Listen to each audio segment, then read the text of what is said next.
여러분 안녕하십니까? 맞춤형 화장품 조제관리사 국가자격증과정 제3강을 시작하겠습니다. 제가 그동안에 너무 강의를 늦게 올려드려서 먼저 사과를 드리겠습니다. 강의를 좀 빨리 올려드렸어야 되는데 죄송합니다. 강의 전에 그 부록 부분에 대해서 제가 파란색으로 표시해 놓은 동그라미 표시해 놓은 부분들은 반드시 여러분들께서 부록 파트 공부하실 때에 숙지를 요청드리는 부분입니다. 시험에 나올 수 있는 부분들이고 매우 중요한 부분들이기 때문에 표시해 놨고요. 나중에 또 정리해서 한번 교육을 하도록 하겠습니다. 그리고 제가 이 교수학습 가이드북을 이제 들여다보다 보니까 너무 내용이 방대한 부분도 있지만 그럼에도 불구하고 저희가 가장 정확한 교본이라고 생각합니다. 그래서 물론 이제 맞춤형 화장품 조제관리사 관련된 문제집들도 나오고 있긴 하지만 실제로 이 시험이 사실 뭐 그렇게 오래된 시험이 아니고 또 시험이 여러 회차가 이루어진 시험이라고 볼 수 없기 때문에 어느 곳에서 어떻게 문제가 응용돼서 나올지 알 수 없기 때문에 가장 정확한 것은 그 교수학습 가이드북을 가지고 공부하는 것이 가장 정확하다고 생각을 하고 있습니다. 그리고 여러분들께서 명확하게 암기하셔야 되는 부분들이 있는데 그 부분들을 정확하게 암기를 하시지 않으시게 되면 응용이나 또는 숫자가 변형돼서 나오거나 뭐 예시가 변형돼서 나오거나 또는 뭐 사례가 변형돼서 나오거나 적용을 못하게 됩니다. 그래서 반드시 암기를 필수적으로 해줘야 되는 파트들이 있기 때문에 그 부분들에 대해서 제가 여러분들한테 강조드리고 싶어서 이 교본을 고집해서 쓰자고 주장을 하고 있고 또 하나는 이보다 더 좋은 규제는 없습니다. 다양하게 뭐 나와 있는 출판사들이 나와 있는 규제들이 있긴 하지만 이 시험이 1년에 2번 진행되고 있기 때문에 교재가 뭐 새로 업그레이드 돼서 어, 뭐 나왔다고들은 하지만 제가 볼 때는 뭐 별 차이가 없다고 보고 있고 그래서 제가 보기에는 이 안에서 정확하게 암기할 것들을 빼곡하게 여러분이 암기를 하시면 뭐 어떤 문제가 어떻게 응용이 돼서 나오더라도 반드시 여러분들은 맞힐 수 있기 때문에 지금 방법대로 공부를 하는 것을 저는 지속적으로 주장을 하고 있습니다. 또 하나는 이 교본 1강 파트에서 저희가 사실은 좀 정리해가지고 1강을 올려드렸는데 제가 보기에는 1강도 어느 부분 보강이 필요하기 때문에 앞으로는 이 교본을 그냥 지속적으로 2강, 3강, 4강, 5강 이런 식으로 강의 표시를 해서 강의를 올려드릴 계획입니다. 그리고 중간에 저희가 40강까지 강의를 해나가야 되는 부분이 많은데 이 부분 이제 문제 양이 너무 많다 보니까 여러분들도 힘들고 저도 또 문제를 만들어줘야 되는 입장에서 다소 부담감이 있긴 한데 그래도 문제는 만들어서 40강까지 올려드리도록 하겠습니다. 그러나 그 40강까지 올려지는 부분에 한해서 저희가 17강부터 40강은 문제만 추려서 만들려고 하고 있기 때문에 만들어서 올려드리려고 하고 있기 때문에 그 부분은 이제 강의를 끊어서 올리지 않고 17강부터 뭐 예를 들어서 쭉 이어서 뭐 몇 강 정도를 같이 올린다든지 한 파일에서 다 올리는 그런 식으로 제가 이를 강의를 올려드릴 것 같고요. 또 하나는 실습에 대한 부분을 설명드려야 될 것 같은데 저희가 코로나 문제 때문에 직접 대면 실습을 하는 것은 현실적으로 불가능할 것 같습니다. 그래서 온라인상으로 실습 강의를 2번 정도 해야 될 것 같은데 그 부분에 대해서는 별도로 온라인으로 동영상 강의를 만들어서 제가 올리는 쪽으로 그렇게 하도록 하겠습니다. 그 시험에 나올 수 있는 것들을 실습 형태로 제가 이제 설명을 해드리면서 여러분들이 좀 이해하시기 쉽도록 그렇게 온라인 동영상 강의로 올려드리도록 하겠습니다. 본 강의 3강을 시작하도록 하겠습니다.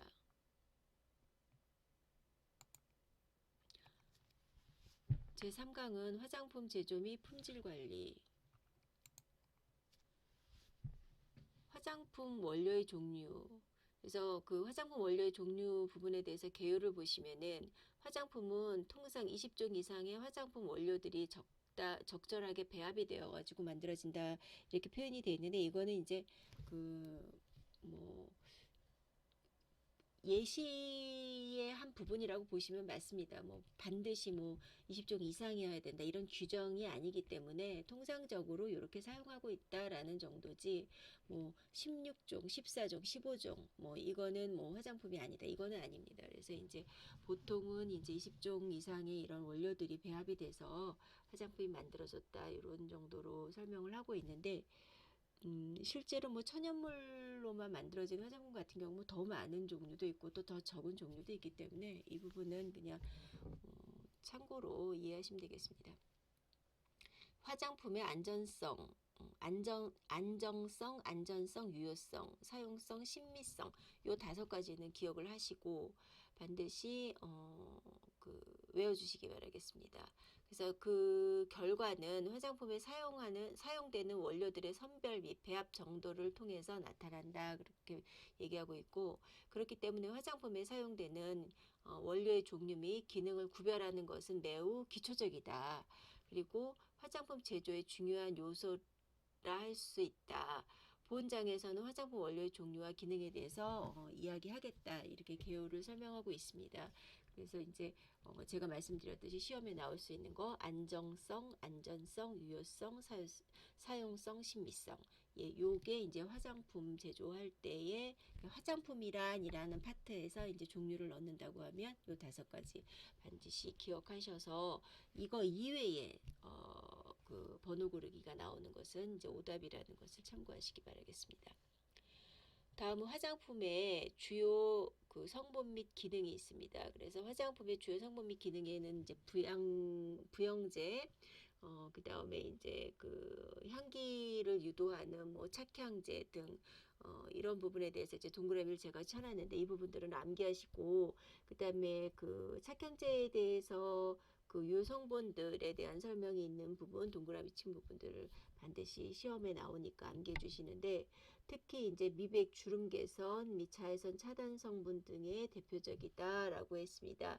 그래서 이제 화장품의 주요 성분의 기능 중에서 우리가 이제 그 부양제, 그래서 이제 이 부분은 뭐 오일이나 왁스나 유화제들을 이제 잘 이렇게 그 부피를 차지할 수 있도록 이렇게 만드는 부분이고요. 예, 그 다음에 이제 이런 그 보존제 역할을 하는 그 산화방지제 등으로 사용되고 있는 이제 그 첨가제들, 그 다음에 그 유효 성분들, 착향제의 그 유효 성분들 이런 부분들은 반드시 암기를 해주시기 바라겠습니다. 다음 페이지에서 기초 화장품 내에 사용되는 주요 화장품 원료 종류 쭉 있는데 암기하시고, 특히 pH 조절제 표시가 되어 있는데 이 pH의 P자가 소문자로 표기 기억 반드시 해주시기 바라겠습니다. 그래서 제가 내용이 너무 많기 때문에 일일이 읽게 되면 읽지 않고 여러분들께서 이제 그 보시면서 제가 시험에 나올 만한 것들만 특별히 이제 표기를 해놨으니까 그 부분들을 좀 참고해서 봐주시기 바라겠습니다. 그래서 pH 조절제의 P자는 소문자로 표시한다는 거 반드시 기억해 주시기 바라겠습니다. 다음 페이지에서 화장품에 사용된 성분의 특성, 개요 부분. 화장품은 이 시험에 나오니까 반드시 외워주세요.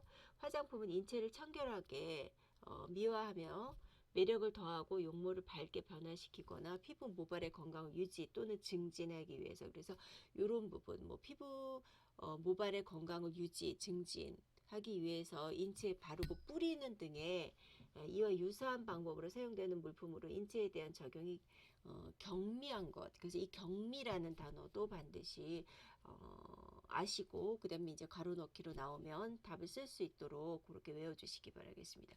이거는 시험에 나오기 때문에 번호로 고르는 걸로도 나올 수 있고 가로 넣기로도 나올 수 있고, 그래서 시험에 나올 수 있는 부분입니다. 그래서 화장품에 대한 설명 반드시 기억해 주시기 바라겠습니다. 그다음에 그 밑에 보시면 네모 박스 안에 화장품 성분의 기본적인 조건 중에서 화장품에 사용할 수 없는 원료가 있고 화장품 내 배합할 수 없는 원료 중에서 사용이 제한이 필요한 원료 등이 있는데 이제 이 예시 바꿔가면서 뭐 연습이나 숫자 뭐 원료명 계산 비율 이런 것들이 이제 나올 수가 있는데 이 부분들은 이제 훈련이 필요합니다. 그래서 이제 어떤 것들을 사용하고 있는지 사용하지 말아야 되는지 뭐 이런 것들을 기본적으로 암기를 하시고 그 암기된 상황에서 이제 우리가 이제 화장품 제조에 관련 레시피를 짤 때 그때 이제 전성분 짤 때 저희가 이제 계산을 한번 적용해서 실습을 하도록 하겠습니다. 그래서 여러분들이 이제 숫자 바꾸는 거, 그다음에 비율 바꾸는 거, 뭐 원료명을 순서를 어떻게 놓는 거 이런 것들을 한번 해보도록 하겠습니다. 다음 페이지에 보시면은 8페이지에 보시면 안정성, 유효성, 뭐 기타 이 부분이 있는데 안정성, 유효성 부분에서 제가 네모 박스로 해놓은 거 이 부분은 반드시 외워주시고 그 다음에 노트에 옮겨 적어서 모두 암기해 주셔야 됩니다. 그래서 굉장히 중요한 부분이고 예시와 뜻까지 모두 다 암기해 주시기 바라겠습니다. 9페이지 화장품에 사용할 수 없는 원료 그래서 이제 그 네모 박스에 있는 거 최근 화장품 원료 중에서 최근 주요 사례가 있는데 자체 위해 평가 결과 그 안전력에 확보되지 않은 그래서 이건 안전력 그래서 이제 안전한 것에 그 체크를 해봤을 때 이제 이게 니트로메탄 같은 경우에는 이제 지금 예전에는 사용했지만 니트로메탄은 사용 제한 원료 목록에 이제 그 삭제되고 아예 사용 금지 원료 목록에 이제 이게 추가됐습니다. 이제 이거 시험에 나오죠. 왜냐면 예전에는 이거 사용 제한에 들어가 니트로메탄은 사용 제한에 들어가 있었는데 왜냐면 안전력에 이제 그 제한을 뒀기 때문에 니트로메탄은 사용 제한 원료 목록이었는데 이거를 이제 지금은 사용 금지 원료 목록으로 옮겼기 때문에 이 부분은 이제 시험에 나오죠. 그래서 이 니트로메탄 왜 안 쓰느냐? 피부, 눈, 점막, 자극, 피부염 등에 영향을 주기 때문이고 그거 이외에 뭐 신경계에 영향을 준다든지 뭐 폐에 영향을 준다든지 여러 가지 영향을 주는 이 요소들이 있는데 이 화장품에서 보는 제한 요소로 봤을 때에는 왜 이걸 쓰지 말아야 되는지에 대한 어떤 그 이유로 봤을 때에는 이제 피부, 눈, 점막, 자극, 피부염에 영향을 주기 때문에 니트로메탄 쓰지 않는다. 이렇게 이제 보시면 되겠습니다. 시험에 나오니까 반드시 암기하셔야 되고요. 착향제 성분은 보시면은 아트라놀 해가지고 쭉 내용들이 나와 있는데 요것들은 시험 문제니까 무조건 암기하셔야 됩니다. 그래서 요거 시험에 나온다고 암기하시기 바라고요. 사용상 제한이 필요한 원료 안에서 식품의약품 안전처장이 정하는 이 보존제, 색소, 뭐 자외선 차단제는 뭐 예를 들어서 이제 우리가 그 사용할 수 없는 항목에 들어가 있는데 그 부분은 보시면은 그 사용을 지정하고 고시해야 하며 그다음에 사용 기준이 고시된 원료 외에 사용할 수 있다, 사용할 수 없다, 그 다음에 사용 제한이 있다 이런 고시들이 있는데 그거 외에 고시된 원료 외에 보존제, 색소, 자외선 차단제 등을 사용할 수 없다라고 하기 때문에 이제 이 부분들은 반드시 줄 거는 부분들을 외워주시기 바라겠습니다. 인체 세포 조직 배양액 안전 기준 그래서 이제 이 부분도 시험에 나올 수 있으니까 반드시 암기하셔야 되는데 그 유전 독성 시험하고 피부 자극 시험 했을 때 안전성을 확보할 수 없기 때문에 요런 확보할 수 없는 경우에 이런 경우에는 이제 화장품 원료에서 사용 가능하다. 인체 세포 조직 배양액은 그 공여자, 그러니까 이 인체 세포 조직 배양액을 이 공유한 공여자의 그 적격성 검사를 했을 때에 이 적격성 검사가 문제가 없는 그 기준이 뭐냐면 뭐 유전 독성 시험 검사를 했는데 뭐 문제가 없다든지 또는 피부 자극 시험 검사를 했는데 문제가 없다든지 이제 이 문제가 없으니까 안전하다 이렇게 안전성을 확보했을 경우에만 그리고 화장품 원료를 쓸 수 있고 나머지에는 사용할 수 없다 이런 뜻으로 받아들이면 되겠습니다. 그다음에 화장품에 사용할 수 있는 색소가 있는데 이제 요 지금 네모 박스에 빨간 박스로 표시해 놓은 부분 공산품으로 관리되던 화장 비누가 요 시험에 나오니까 반드시 기억을 하셔야 됩니다. 공산품으로 관리되던 화장 비누가 화장품으로 전환됨에 따라서 화장 비누가 예전에는 화장품이 아니었다 지금 화장품으로 전환이 됐죠. 그래서 이제 전환되면서 화장 비누에 사용했었던 그 색소들, 그 색소 2종 피그먼트 자색 23호하고 피그먼트 녹색 7호 이건 이제 화장품 색소 목록에 신규로 등재가 됐습니다. 왜냐하면 화장 비누가 올라오면서 거기 비누에 사용되는 이 두 가지 색소는 화장품 색소로 신규로 등록이 됐으니 이 부분은 시험에 나올 수 있다는 부분입니다. 그래서 여러분 반드시 기억하셔야 됩니다. 그다음에 수성 원료란 물에 녹는 특성을 가진 이제 친수성기를 말하고 있기 때문에 이런 원료는 대표적으로 이제 정제수 시험에 나오니까 외우셔야 돼요. 정제수, 에탄올, 그다음에 폴리올. 왜냐하면 이 부분들은 이제 그 수용 화장품에서 가장 많이 쓰이는 그 주 원료입니다. 주 원료 수성 원료입니다. 그래서 수성 원료는 이제 세부적으로 이제 종류가 있는데 예를 들어서 지금 말씀드린 것처럼 정제수, 에탄올, 폴리올이 있고 이거는 이제 용제로도 쓰고 용매로도 쓰고 이렇게 사용된다라는 뜻입니다. 그래서 그 내용들은 좀 봐주시기 바라겠습니다. 다음 파트 10페이지에서 보시면 용어 숙지 해가지고 제가 네모난 박스를 쳐놨는데 이건 반드시 용어 숙지를 하시고 그 다음에 동결방지제에 대한 거 여러분 기억해 주시기 바랍니다. 그래서 동결방지제라는 건 이제 저온에서 어는 것을 억제하기 위해서 사용하는 물질로서 이 이제 종류들이 또 있습니다. 그 종류들도 반드시 외우셔야 됩니다. 그 다음 파트 유성원료에 대한 그 종류 파란색 박스로 해놓은 거 암기를 하시고 또 하나는 이제 빨간색으로 이렇게 그 겹쳐서 제가 표시해 놓은 부분이 있는데 사용감 형성제로 이제 사용감 형성제로 이제 피부 컨디셔닝제 뭐 또는 이제 유연제라고 할 수 있는데 이거는 이제 그 퍼짐성을 높여서 피부의 그 매끄러움을 유발하는 물질을 이제 말하고 있습니다. 그래서 이 부분은 이제 사용감 그 형성제로는 피부 컨디셔닝제, 유연제 요게 있다라는 거 알아주시기 바라겠습니다. 그다음에 계면활성제 반드시 이제 암기하시고요. 계면활성제의 특성 밑에 나와 있는 거 반드시 암기해 주시기 바라겠습니다.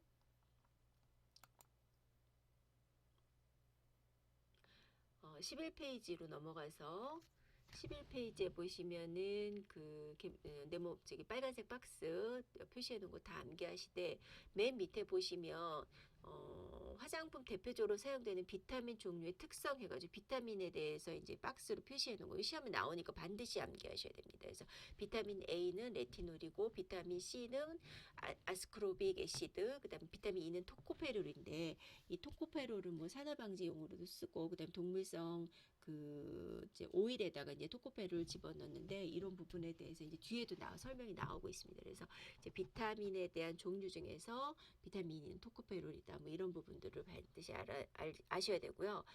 얘네들은 이제 활성산소 그 감소 기능을 하고 있기 때문에 주로 이제 항산화 기능에 얘네들을 쓴다. 이렇게 기억하시면 되겠습니다. 이런 성분들을 쓴다라고 보시면 되겠습니다. 특히 이제 비타민하고 그 유도체 중에 일부는 주름 개선이나 미백에 도움을 주는 기능성으로 보고되고 있다. 그래서 이제 이 기능성 파트에서도 이게 이제 예시로도 나오고 그 다음에 이제 그 비타민에 대한 연결을 찾는 것 문제에서도 나오고 그래서 여러분들 반드시 아시고 그 다음에 이제 우리가 전성분들 보게 되면은 뭐 비타민 A라고 표시하는 사람들도 있지만 뭐 레티놀이라고 표시하는 업체들도 있고 그래서 이제 이런 것들 반드시 기억해 주시기 바라겠습니다. 시험에 나오니까 요 빨간색 박스 안에 있는 건 다 외우셔야 됩니다. 12페이지에 보시면은 색소 일반적으로 화장품에 배합되는 색소는 유기합성 색소 그래서 타르 색소라고 하고 또 하나 이제 천연 색소 무기 안료 이렇게 구분할 수 있습니다. 그래서 여러분들 반드시 기억해 주시고 특수한 광택 광택 효과가 있게 하기 위해서는 이제 진주 광택 안료를 사용하고 있습니다. 알고 계시고요. 보존제도 이제 박스 안에 있는 거 다 암기하시고요. 정제수에 대해서 이제 시험에 나올 수 있는 거 반드시 암기하셔야 되는데 정제수를 관리하기 위해서 정제수는 화장품에 사용되는 이제 정제수는 투명하고 뭐 색이 없고 냄새가 없고 뭐 이렇다라고 할 수 있는데 이 부분들은 이제 변질이 안 됐을 때 그렇다라는 거고 보통 우리는 이제 변질이 안 된 물을 사용해야 된다. 그래서 이제 정제수를 사용하게 되는 건데 금속 이온이 없는 고순도 물을 사용한다라는 말입니다. 그런데 이제 고순도 물을 사용하는데 만약을 대비해서 우리가 제품 내에 이제 금속 이온 봉쇄제 EDTA를 첨가한다. 뭐 이런 표현이 있는데 그 EDTA 시험에 나오니까 여러분 반드시 기억해 주셔야 돼요. 만약에 이제 그 금속 이온 봉쇄제로는 뭐 골라라. 그러면 이제 EDTA를 고르셔야죠. 그래서 이제 주로 이제 정제수를 사용할 때 정제수를 가장 이제 베이스 원료로 가장 함량이 높게 우리가 사용하지 않습니까? 그래서 이제 그때 EDTA를 같이 첨가해서 그 금속 이온 봉쇄제로 이제 EDTA를 쓴다. 그래서 EDTA 시험에 나오니까 반드시 기억하셔야 됩니다. 그다음에 지방의 산화 부분에 대해서도 이제 좀 전에 아까 설명드렸는데 이제 그 저기 오일에 사용할 때 그 지방의 산화를 막기 위해서 비타민 E 토코페롤을 같이 이렇게 배합해서 사용하는 시험에 나올 수 있으니까 반드시 기억하셔야 돼요. 시험에 나오죠. 예. 그다음 비타민 A는 이제 그 보관하는 방법에 대해서도 이제 쭉 나와 있는데 반드시 기억하시고 비타민에 대한 거는 시험에 나올 수 있는데 비타민 A, E, C 뭐 이런 부분들이 우리가 기억을 하지만 거기에 또 다른 그런 그 다른 명칭들 그런 명칭들 그다음 비타민 C에 들어가는 또 그 명칭들 이런 것들은 반드시 암기를 하셔야 됩니다. 왜냐하면 이거 가로넣기로도 나오고 또 뭐 7다 선지형으로도 나오고 하기 때문에 반드시 기억하셔야 돼요. 박스 빨간 박스에 넣어놓은 건 반드시 기억하셔야 됩니다. 13페이지에 보면은 화장품은 주로 피부에 적용하기 때문에 그 피부 자극하고 감작이 우선적으로 고려될 수 있기 때문에 빛에 의해서 그 감자극이나 또는 광갑적으로 감적이라고 하죠. 광감적. 그래서 이게 역시 이렇게 고려됩니다. 그래서 여러분들도 요 용어는 반드시 기억을 하시고 가능하면 좀 써가면서 외우시면 좋을 것 같고요. 그래서 이제 두피 및 그 이제 안면에 적용되는 제품들은 눈에 이렇게 들어가지 않도록 들어갈 수 있기 때문에 이제 이렇게 그 눈에 이렇게 안점막에 이렇게 그 자극을 고려해서 제품을 만들어야 된다라는 얘기라고 할 수 있겠습니다. 그다음에 화장품 사용법에 따라서 피부 흡수 또는 예측 가능한 경구 섭취. 그래서 이제 우리가 립스틱 같은 경우 이제 뭐 흡입 독성, 그래서 스프레이 같은 거 이렇게 뭐 향수 같은 거 스프레이 뿌렸을 때 눈이나 저기 코나 입을 통해서 이렇게 이제 흡입됐을 때 그 전신 그 독성들을 고려해서 제품을 개발해야 된다는 뜻으로 볼 수 있겠습니다. 제품에 대한 그 위의 평가는 개개의 그 제품마다 다를 수 있기 때문에 일반적으로 화장품의 위험성은 각 원료 성분의 독성 자료를 기초해서 화장품을 만들 수 있다라고 볼 수 있겠습니다. 화장품의 안전의 일반상 화장품의 성분에 대해서는 이제 읽어보시고 요거는 반드시 여러분들 외우셔야 되는 부분들이니까 반드시 외워주시기 바라겠습니다. 제가 그 빨간 박스로 표시해 놓은 것은 반드시 여러분들이 공부를 하셔야 되는 부분들이고요. 그 안에서도 제가 이거는 뭐 시험 문제, 뭐 시험 문제 1, 뭐 또는 뭐 시험 뭐 이렇게 표시해 놓은 부분들은 그냥 시험이 나올 수 있는 가능성이 99%라고 볼 수 있기 때문에 반드시 암기하시라고 더 체크를 해 놓은 부분이고요. 그다음에 이제 빨간 박스 안에서 또 제가 특별히 동그라미 치고 줄쳐 놓은 부분들은 그럼에도 불구하고 문장 안에서 괄호 넣기로도 나올 수 있는 부분들이기 때문에 그 부분들은 또 주의 깊게 공부하시라고 표시해 놓은 부분들이니까 여러분들이 잘 보고 공부를 해 주시기 바라겠습니다. 15페이지 박스 안에 있는 거 공부하시고요. 16페이지도 마찬가지로 제가 박스 안에 있는 거 공부해야 되는 게 아니라 외우셔야 되는 부분들입니다. 16페이지는 반드시 외우셔야 되는 부분이고요. 17페이지 넘어가서 그 화장품 성분의 세부 분류 및 특성에서 고분자 화합물 요거 자주 표현이 나오니까 외워주시고 그다음에 기타 용제, 분사제, 착향제, 금속이온 봉쇄제 아까 금속이온 봉쇄제로서 EDTA 설명했고 EDTA는 그 정제수 그 사용할 때 같이 EDTA를 넣어라. 금속이온 봉제제 EDTA를 넣어라. 이렇게 아까 설명드렸습니다. 그래서 그거 같이 연동해서 외워주시고 pH 조절제는 pH 조절제 P는 소문자니까 헷갈리지 마시고 그렇게 나오면 골라서 체크해라 라고 설명을 아까 드렸습니다. 그래서 화장품 성분의 세부 분류 특성 안에서 이렇게 쭉 암기를 하시고요. 그 다음에 밑에 보시면 원료사항 선택 시 고려해야 될 중요한 사항들인데 요거는 이제 여러분이 읽어서 암기하시고 그 다음에 원료 사용 선택 시 고려해야 될 이제 법 규정상의 조건들이 있는데 그것도 마찬가지로 2012년도 그 전면 개정된 화장품법에 대한 설명 공부하시기 바라겠습니다. 그 다음에 18페이지 박스 안에 있는 부분들 다 공부하시고요. 그 다음에 아까도 반복해서 말씀드렸는데 이 부분 그 수성 원료 세부 종류 밑에서 보시면 수성 원료 세부 종류 세 가지 정제수, 에탄올, 폴리올 요거 반드시 기억하셔야 됩니다. 그 다음에 정제수에 대해서 아까 설명드렸습니다. 정제수에 대해서 EDTA 같이 넣어서 제조한다라는 거. 그 다음에 물속에 금속이온 칼슘, 마그네슘 등이 존재할 수 있기 때문에 이런 것들을 이제 막기 위해서 EDTA를 쓰는 겁니다. 금속이온 봉쇄제를 사용하는 겁니다. 그래서 요거 반드시 기억하셔야 됩니다. 19페이지 제가 좀 중요한 부분만 설명을 하고 나머지는 이제 빨간 박스로 표시해 놓은 건 여러분들께서 어차피 암기를 해 주셔야 되는 부분들이기 때문에 그 부분들은 이제 여러분들이 이제 스스로 학습이 필요한 부분들이라서 설명을 하지 않고 박스로 표시를 해 놨습니다. 그래서 이 부분들은 결국은 외우셔야 되는 부분들입니다. 그리고 저는 이제 주로 시험에 요거 꼭 나올 거예요. 요런 것들만 뽑아서 이제 추려서 여러분들한테 전달을 드리도록 하겠습니다. 그리고 여러분들이 반드시 이해가 필요한 부분들 그런 부분들을 설명을 하도록 하겠습니다. 19페이지에 보면은 제가 또 표시를 해놨는데 이제 금속이온 봉쇄제 EDTA 및 그 염료 그래서 요거 같이 외우시면 좋겠고 정제수에다가 이제 이렇게 그 미량으로 남아 있을 수 있는 예를 들어서 뭐 마그네슘 이런 것들을 이제 막기 위해서 금속이온 봉쇄제 EDTA를 사용한다. 그 다음에 이제 에탄올에 대한 부분이 있습니다. 에탄올에 대한 설명도 반드시 좀 기억을 그 박스 안에 있는 거 읽어보시고요. 그 다음에 폴리올의 세부 종류들이 있는데 이 폴리올이라고 뭉뚱그려서 아까 이제 그 정제수 뭐 해가지고 폴리올 이렇게 표현들이 있었는데 정제수, 에탄올, 폴리올 이런 거 있었는데 에탄올도 에탄올 종류가 있고 그래서 그것들을 이제 필요로 하니까 뒤에 나가면 또 있습니다. 그래서 이제 암기를 하실 수 있도록 제가 박스로 표시해 놨고요.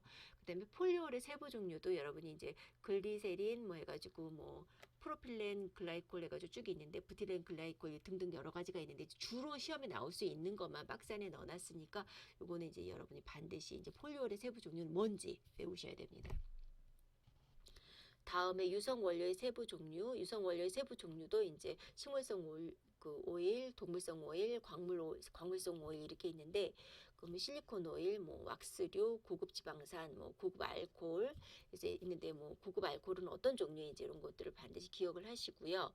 그 다음에 주로 이제 요거는 이제 괄호 넣기나 뭐 막 섞어 놓겠죠. 섞어 놓고서 뭐 동물성 오일인 것을 골라라. 그러면 뭐 동물성 오일은 밍크 오일, 난황류, 스쿠알렌. 그러니까 난황류라는 건 이제 뭐 여기 달걀 같은 이런 뭐 그런 그 알류 쪽에서 뽑아내는 그런 오일들을 얘기할 수 있겠는데 그 동물성 오일하고 광물성 오일하고 실리콘 오일을 섞어 놓고서 고르라 그러면 골라낼 수 있어야 됩니다. 그리고 식물성 오일하고 동물성 오일 섞어놓고 고르라고 하면 고를 수 있어야 되기 때문에 이제 대표적인 오일들은 여러분들이 외워주셔야 됩니다. 그래서 식물성 오일도 올리브 오일, 뭐 로즈 뭐 씨 오일, 그다음에 호호바 오일 이런 거 식물성 오일인데 이 식물성 오일에 동물성 오일, 밍크 오일, 난황류, 뭐 스쿠알렌 집어넣고서 동물성 오일 뭐 몇 가지를 골라라. 그럼 뭐 세 가지를 골라낸다든지 뭐 이런 식으로 공부를 하셔야 됩니다. 그래서 이제 섞어서 골라내는 연습을 여러분이 하셔야 됩니다.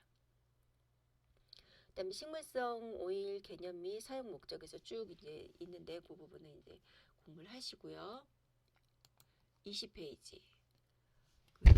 20페이지에서 그 보시면은 이제 동물성 오일의 개념과 사용 목적에 빨간색 박스로 해놨는데 그 부분에서 민코일, 난황류, 그 다음에 스쿠알렌, 라놀린 오일, 그다음 마유 이렇게 있는데 요거 반드시 외워주세요. 그래서 라놀린 오일이 동물성 오일이라는 거, 그다음에 마유 동물성 오일이라는 거. 요거 이제 주로 얘네들이 나오겠죠. 그래서 반드시 외워주시기 바라고.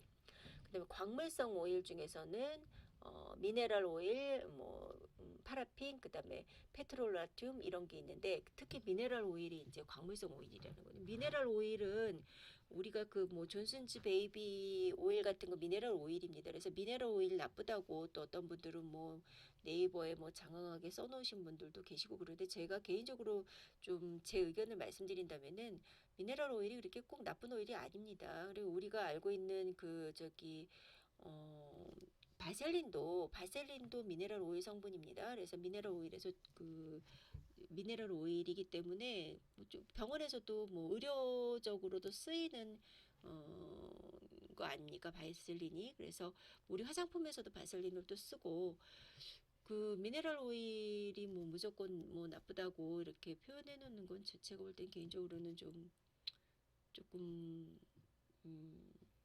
뭐 그리고 부정적으로 생각하고 있습니다. 뭐 존슨즈 베이비 오일 같은 경우 아주 수십 년 동안 만들어진 오일인데 지금 아기들한테도 다 정상적으로 잘 쓰고 있고 그렇습니다. 그래서 뭐 그게 나쁘면은 뭐 그 쓰겠습니까? 그 큰 회사에서 예, 뭐 저희도 그 뭐 광물성 오일이라고 해서 식물성 오일만 좋고 광물성 오일은 다 나쁜 이건 좀 맞지 않고요. 또 뭐 식물성 오일이 무조건 다 뭐 인체에 무해하다라고 볼 수도 없습니다. 뭐 식물성 오일을 어떻게 추출했냐에 따라서 또 식물성 오일이 또 인체 오히려 더 나쁠 수도 있고 그 추출 방법이 중요한 거고 또 어떤 용제를 통해서 추출했냐에 따라서 다르고 그래서 그 추출 방법이 굉장히 중요합니다. 그래서 이제 뭐 화학적 그 용제를 사용해 가지고 뭐 식물성 오일을 추출하게 되면은 그 더 나쁘죠. 예. 그래서 우리가 그 다중화학 물질에 대한 어떤 그 오남용에 대해서 그 깊게 들어가서 들여다보면 뭐 MSDS를 들여다보면은 뭐 그 생각보다 나쁜 것들이 많이 있습니다. 그래서 우리가 이제 그 사용할 때 그래도 많이 그 검증된 것들을 사용하는 이유 중에 하나도 또 거기에 있기도 하고요. 실리콘 오일 보시면은 이제 그 종류들 외워주시고 그다음에 요것들을 섞어놓고서 골라라 이렇게 나오면 고를 수 있어야 되니까 여러분들이 제가 박스에 넣어놓은 거는 섞어서 잘 섞어놓고서 이제 여러분들이 거기서 골라내는 거죠. 그래서 라놀린 오일 같은 경우도 동물성 오일로 표현할 수 있는데 이건 이제 왁스로도 소양할 수 있고 하니까 라놀린 오일은 왁스로도 쓸 수 있고 뭐 이런 거 잘 기억해 두시면은 시험에 나왔을 때 골라낼 수 있죠. 그래서 잘 암기를 하고 그 암기 패턴을 여러분 나름대로 암기 패턴을 짜는 게 중요합니다. 그래서 여러분 나름대로의 그 잘 암기하는 요령들 이런 훈련을 하셔야지 시험을 응시하셨을 때 어떤 게 나와도 어떤 걸 섞어놔도 골라낼 수가 있지. 뭐 문제집 뭐 몇 건 풀어서 거기에 나온 거를 달달 외웠다고 해서 그 시험에 잘 본다라는 거는 쉽지 않습니다. 그 부분은. 고급 지방산 개념 및 사용 목적 그래서 예, 다 외워주시고요. 그다음에 쭉 박스의 내용들은 다 외워주시는데 그 계면활성제 파트 계면활성제 파트에서는 음이온, 양이온, 양쪽성 계면활성제, 비이온 계면활성제에서 계면활성제 종류 외워주시고요. 그 다음에 이제 우리가 에멀전과 같이 이렇게 물과 오일을 혼합해서 그 사용하는 계면활성제는 이제 그 유화제로 이제 표현을 한다라고 볼 수 있겠습니다. 그래서 뭐 이런 경우에는 뭐 여러분들이 이제 계면활성제 종류들도 여러 가지가 있는데 이제 그 세부적인 음이온 계면활성제 종류는 뭐가 있는지 양이온 계면활성제 종류는 뭐가 있는지 쭉 뒤에 또 나옵니다. 그래서 이제 그거 공부하시면서 자세하게 암기를 하시면 되겠습니다.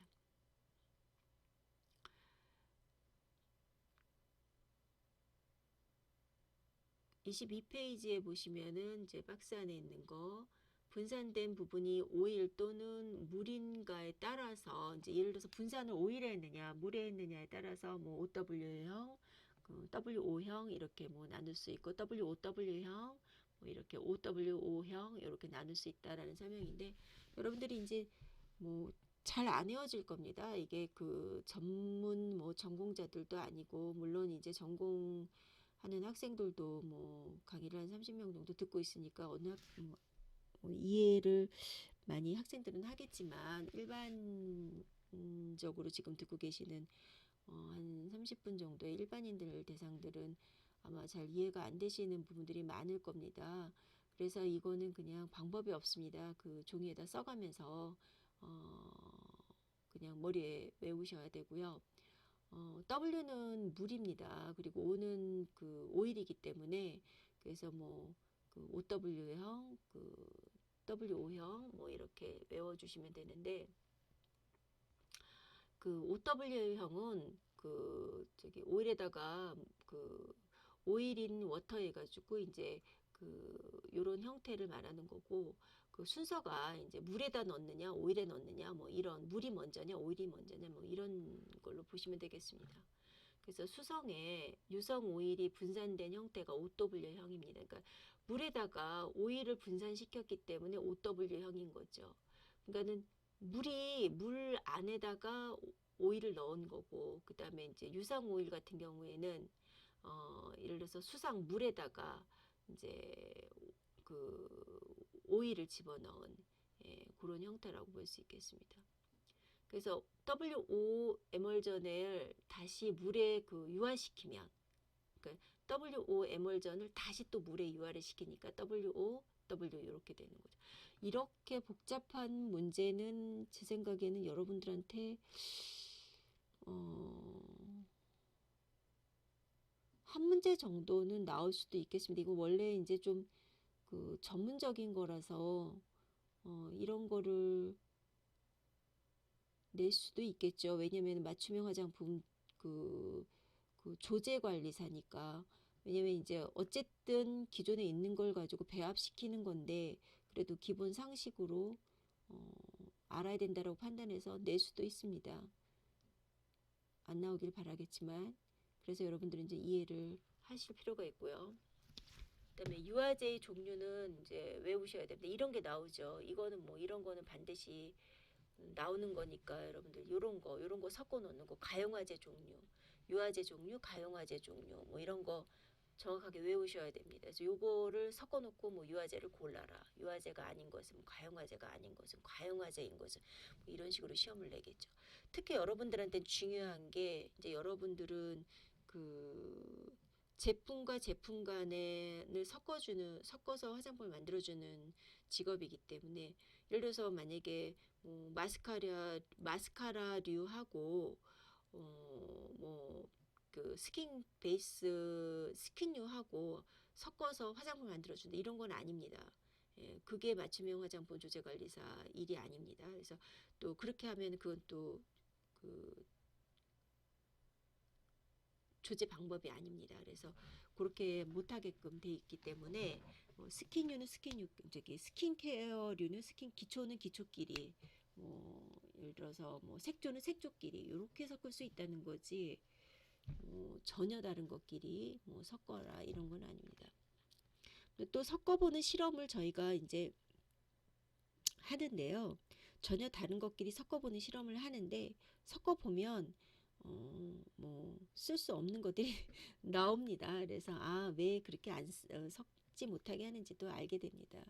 네, 그리고 또 하나는 이제 그 안에 그 첨가되어 있는 저기 뭐 성분들이 이게 그 중첩이 되는 것들이 많기 때문에, 그렇게 되면 또 이제 그 사용 제한에 걸리는 부분들도 있고, 이래서 그런 그 사용 제한 함량 계산하는 거 이런 것도 이제 나중에 또 공부를 하시게 될 텐데, 그런 훈련만 잘 돼 있으면 시험을 보고 그다음에 이제 시험에서 뭐 답을 추출해내는 거는 어렵지 않습니다. 그리고 이제 얼마든지 응용도 가능하기 때문에 이제 그 시험 볼 수 있는 체력이 단단해지는 거죠.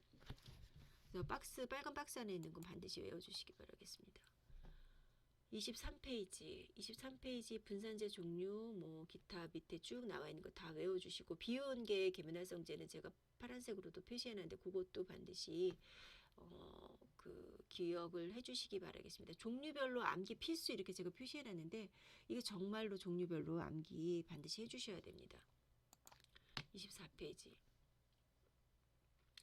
천연유래 계면활성제 파트 반드시 외워주고요. 그 천연유래 계면활성제 종류 그 반드시 외워주시기 바라겠습니다. 그래서 지금 보시면은 솔비탄, 그 올리베이트, 코코베타인 뭐 이렇게 되는 이런 거 그냥 우리가 그냥 코코베타인 이렇게 표현하는데 그런 거 그냥 반드시 외워주셔야 되겠습니다.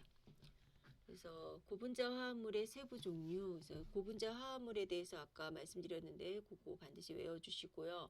그 다음에 고분자 화합물의 세부 종류에는 주로 이제 뭐 어떻게 쓰냐, 점도 조절제로 쓰거나 필름 그 형성제로 쓴다 이런 거 반드시 외워주셔야 되겠습니다. 그 다음에 점증제에 대한 거, 점증제 안에서도 이제 점증제에 대한 그 종류들은 다 외우시고, 특히 이제 합성 점증제로 우리가 주로 쓰고 있는 게 이제 카보모를 쓰는데 이게 카보모가 가장 많이 이용되는 점증제라고 볼 수 있겠습니다. 왜냐하면 얘가 이제 그 성질이 잘 변하지 않습니다. 저 카보모 얘는 성질이 변하지 않고 그냥 그대로 안정화되어 있기 때문에 카보모를 많이 쓰고요. 이제 얘는 합성 점증제입니다. 그래서 카보모 940이 있고 960이 있는데 이제 사실은 960이 더 좋다고 합니다. 그러나 이제 일반적으로 940을 많이 쓰고 있는데 940이 더 안정화된다고 해서 이제 940을 많이 씁니다. 그래서 이제 940과 960은 사실 제가 볼 때는 그렇게 큰 차이는 별로 없습니다. 그리고 이제 카보모 같은 경우에는 그 뭐 물에도 잘 녹고 에탄올에도 잘 녹기 때문에 카보모를 많이 쓰고, 이제 카보모 대용으로 이제 천연물로 쓰는 게 이제 그 잔탄검을 많이 또 쓰는데, 잔탄검 같은 경우에는 이제 에탄올에다가 배합을 하면은 또 그 잘 엉키기 때문에 이제 잔탄검 같은 경우는 이제 정제수에다가 또 그 풀어서 써야 된다는 거. 그래서 주로 이제 요 카보모에 대한 거는 뭐 고를 때 나올 수 있는 점증제에서 가장 대표적인 거기 때문에 나올 수 있으니까 뭐 카보모 940, 카보모 960 뒤에 940, 960까지 넣어가지고 나올지는 모르겠으나 카보모만 아셔도 됩니다. 필름 형성제 알고 계셔야 되겠습니다. 색소 종류, 그 다음에 이제 박스 안에 있는 거 쭉 암기해 주시고요. 26페이지에 보시면은 제가 이제 기능성 화장품 맨 밑에 단에 보시면 기능성 화장품 그 저기 고시 원료 1에서 10일까지 정확히 이해 이랬는데 제가 고신이라고 돼 있는데 그 오타입니다, 진짜. 고시 원료 1에서 10일까지 정확히 이해해 주시기 바라겠습니다. 그다음에 27페이지에 보면은 박스 안에 있는 거 기능성 화장품에 대한 그 설명들, 요거는 시험에 나오니까 요거 반드시 정확하게 알고 계셔야 되고요. 그 밑에 보시면은 보습제의 세부 종류 있는데 수분제, 밀폐제, 연화제, 그 다음에 장벽 대체제 이렇게 해서 요 부분 반드시 다 외워주시고, 그 다음에 장벽 대체제 중에서 이제 주로 그 장벽 대체제의 종류는 세라마이드, 요거 시험에 나올 테니까 여러분 반드시 기억하시고, 그 밀폐제의 종류도 반드시 기억하시고요.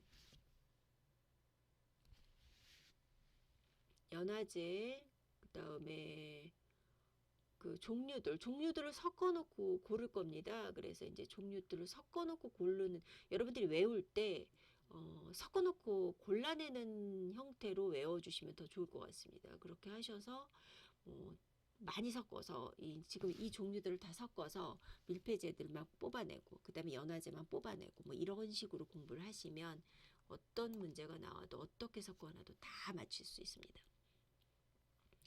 28페이지 그 보존제의 세부 종류, 그래서 파란색으로 되어 있고 빨간색으로 되어 있는 거 다 외워주시는데 비타민 A 파트에서 박스 안에 있는 거 다 외워주세요.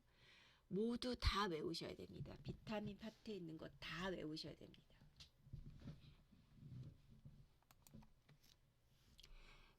제가 이 강에서는 여러분들이 이거 뭐 외우실 필요 없고 그냥 이해하세요 이렇게 표현했던 부분이 있고요.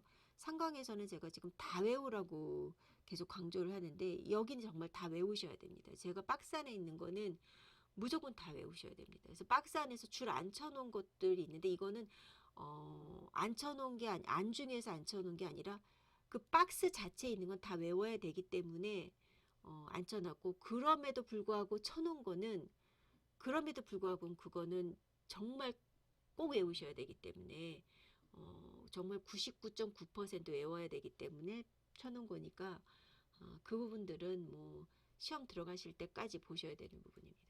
지금 이 파트 29페이지 다 외우셔야 되고요.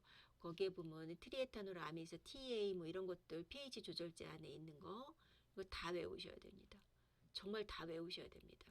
그래서 pH 조절제는 중성의 수용액은 pH 7이며 pH 7보다 낮으면 산성이고 높으면 염기성이고 이런 표현들 요거는 다 이 비율이니까 외우셔야 되고 여러분들이 이거를 하나하나 외우시면 힘들어요. 그래서 여러분들이 이제 써가면서 처음부터 그냥 보고 한번 쭉 쓰시면서 외우시면서 이렇게 공부를 하셔야 그 이미지로 덩어리로 외우셔야 됩니다.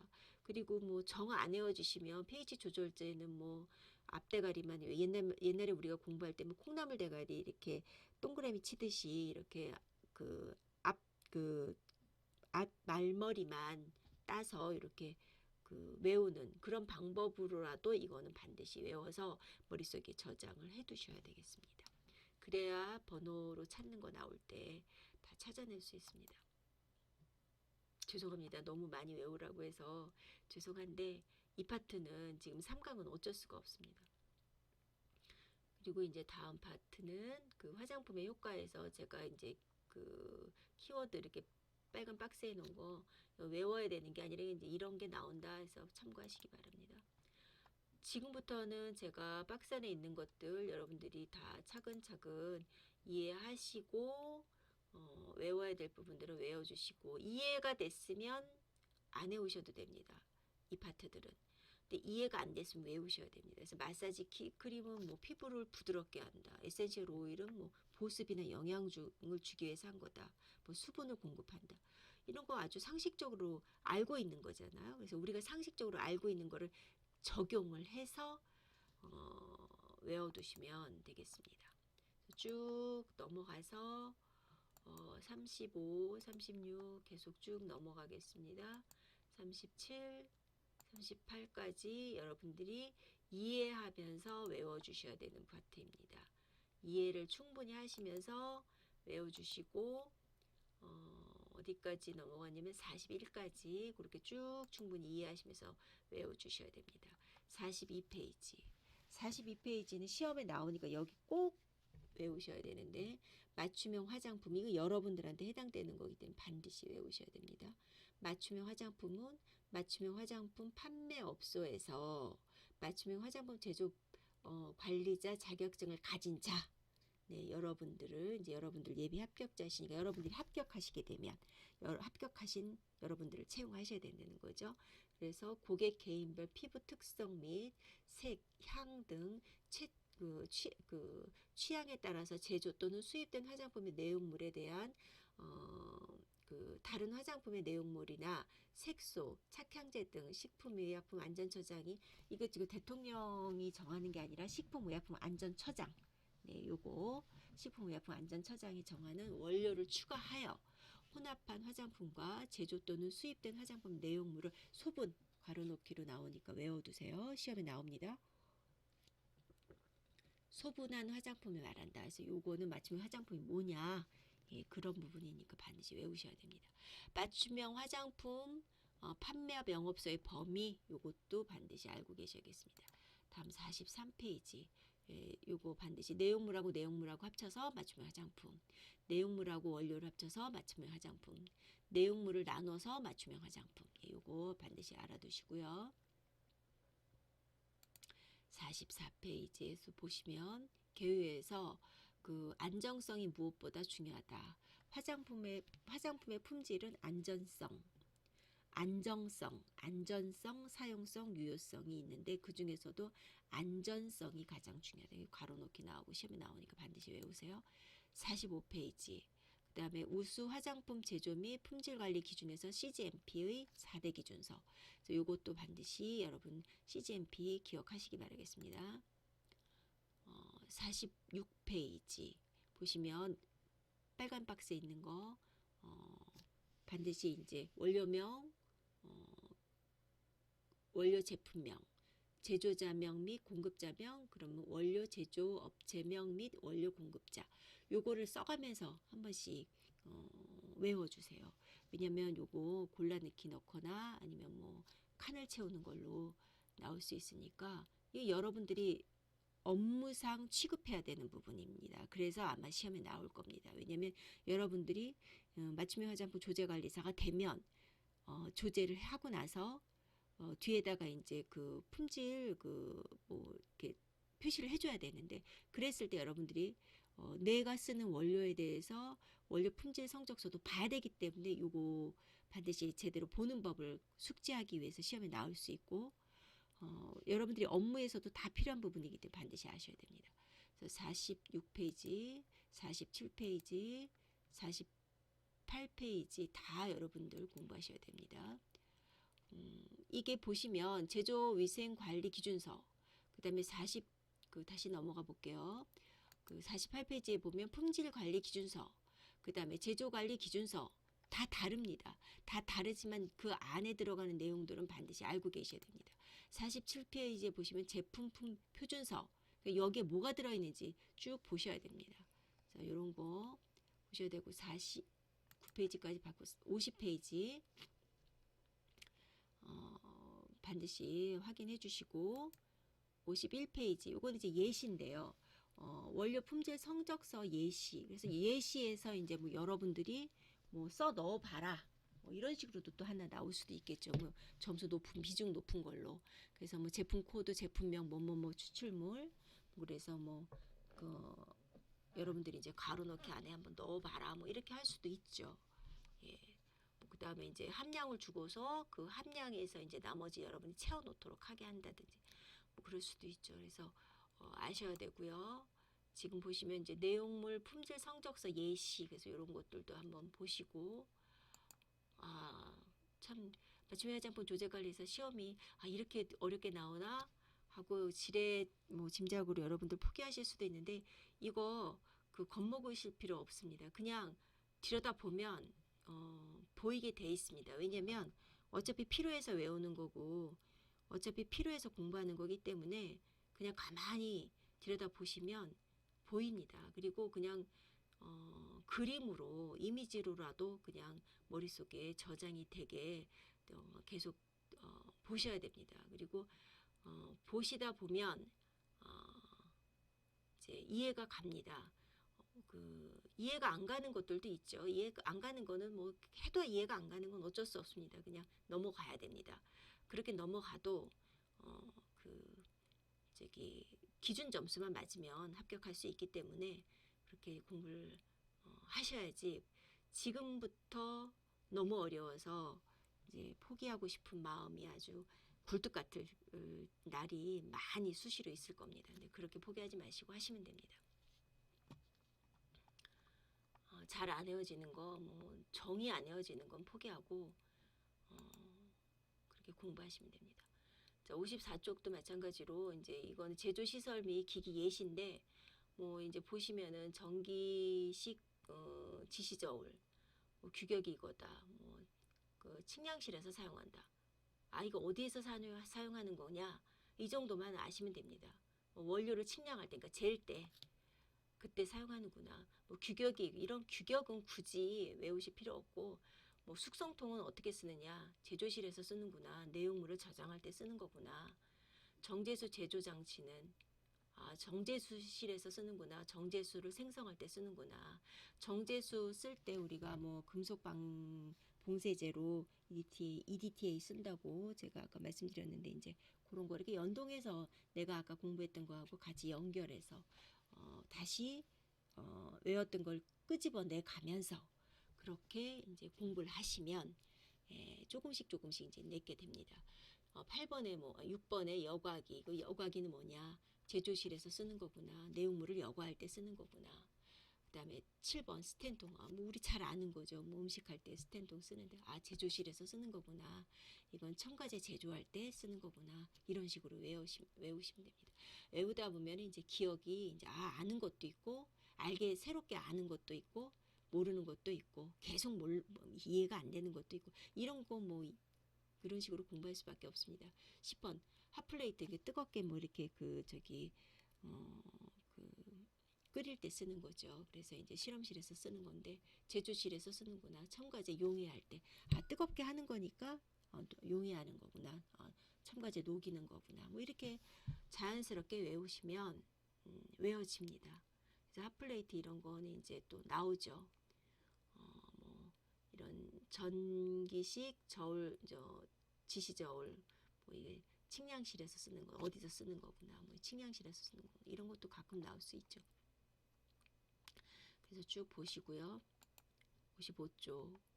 예. 제가 지금 그 54쪽까지 정리를 했는데 이게 이제 3강의 범위입니다.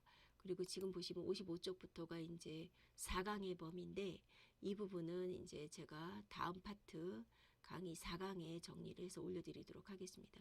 그래서 여러분께서는 이 자료를 계속 연동해서 함께 보시길 바라겠습니다. 그래서 54쪽까지 보시면 오늘 3강에 대한 내용들은 정리가 됐다고 볼 수 있겠습니다. 제가 새벽에 그 강의 녹음을 하다 보니까 목이 좀 많이 가라앉아서 여러분들에게 좀 그 목소리가 좀 깔끔하지 않게 나오고 있는데 좀 그 좋은 시간에 그 녹음을 하면 좋겠는데 여건이 허락이 되지 않아서 이렇게 좀 새벽 시간에 녹음을 계속 하다 보니까 목이 좀 가라앉고 이렇지만 여러분 이제 시험에 어쨌든 뭐 시험에 잘 맞고 또 시험에 나올 수 있는 문제들 위주로 그 내용들 위주로 뽑아드리다 보니까 좀 여러분들이 좀 빨리빨리 넘어가는 부분도 있는데 어차피 이 부분은 어쩔 수가 없습니다. 여러분들이 차근차근히 앉아서 외워가면서 공부하셔야 되는 부분들이라서 뭐 설명으로 해결될 수 있는 부분이 아니기 때문에 제가 박스 안에 다 넣어놨으니 여러분들이 공부하시고요. 4강은 이제 제가 잠시 설명을 좀 드리자면 이 사용 제한 원료의 종류, 사용 한도 이게 굉장히 중요하거든요. 시험에 나오는 부분들입니다. 그래서 제가 이 부분들도 지금 3강처럼 박스에 다 넣어서 시험에 어떤 문제 나오고 어떤 문제 꼭 나오고 요건 꼭 외우고 이런 식으로 정리를 해드리도록 하겠습니다. 그래서 4강하고 그 5강의 위해 사례 판단 및 보고는 4강, 5강은 쭉 묶어서 제가 다음 주에 정리해서 올려놓도록 하겠습니다. 그리고 이제 그 유통화장품 안전관리 6강 파트, 7강 파트는 8강까지 포장 9강까지 그 다음 주에 한꺼번에 다 지금처럼 이렇게 정리를 해서 하나의 파일로 올리도록 하겠습니다.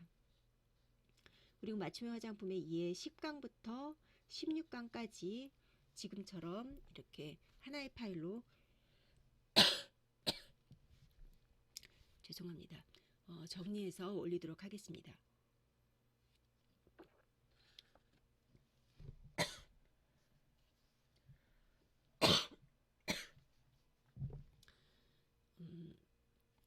오늘 강의는 여기까지 하도록 하고요. 7월 셋째 주까지 16강까지 다 정리해서 올려놓도록 하겠습니다. 강의 들어주셔서 감사합니다.